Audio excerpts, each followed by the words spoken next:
नमस्कार मेरे प्यारे सुनने वालों और व्यूवर्स।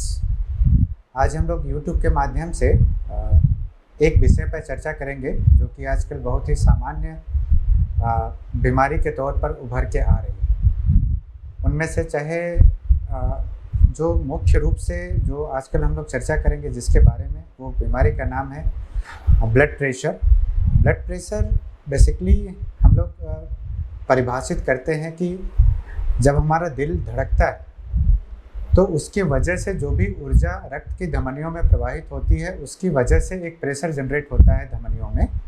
उस प्रेशर को हम लोग परिभाषित करते हैं कि ब्लड प्रेशर होता है। ब्लड प्रेशर दो तरह के हम लोग परिभाषित करते हैं। एक जो दिल धड़कता है वो ब्लड प्रेशर, जिसको कि हम लोग सिस्टोलिक नाम देते हैं, और दूसरा जब हमारा दिल रेस्ट करता है, आराम करता है, उस समय जितना प्रेशर धमनियों में रहता है उसको हम लोग बोलते हैं डायस्टोलिक ब्लड प्रेशर।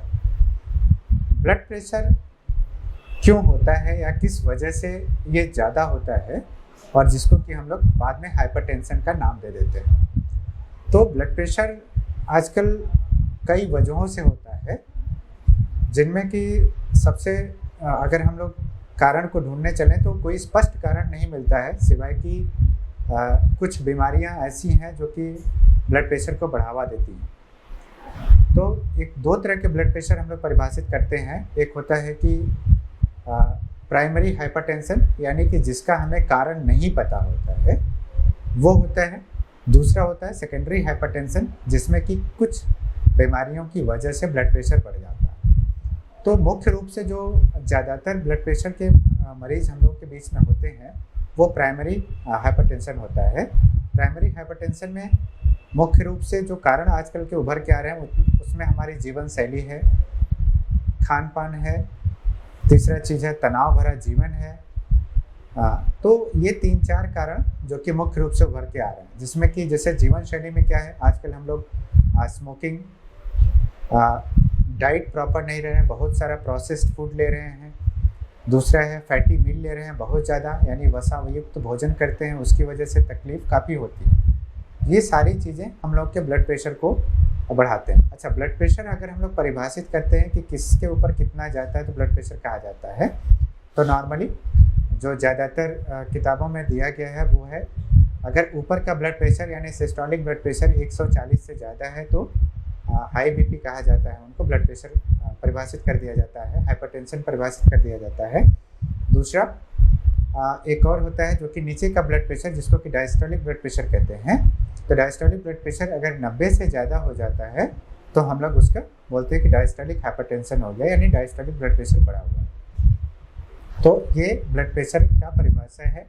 अगर कि 140/90 से ज़्यादा बीपी है तो हम लोग उनको हाइपरटेंशन के क्राइटेरिया में रख देते हैं।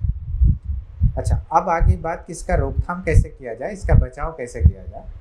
तो दवाओं के पहले जो हम लोग बेसिक चीज़ें होती हैं उनको सीखना और जानना बहुत ज़रूरी है कि उसको हम लोग कैसे ठीक कर सकते हैं। पहला तो सबसे ज़रूरी है कि हम मानसिक रूप से स्वस्थ हों, मन हमारा अच्छा होना चाहिए, तनाव भरा जीवन नहीं होना चाहिए, स्ट्रेसफुल लाइफ नहीं होनी चाहिए। दूसरा क्या कारण हो सकता है, दूसरा क्या इसमें हम लोग उपाय कर सकते हैं, दूसरा शारीरिक श्रम और खान पान का रखरखाव बहुत ज़रूरी है। हम लोग को 30 मिनट या 20 मिनट का physical exercise, physical activity, yoga या वॉकिंग ज़रूर करना चाहिए पर डे के हिसाब से।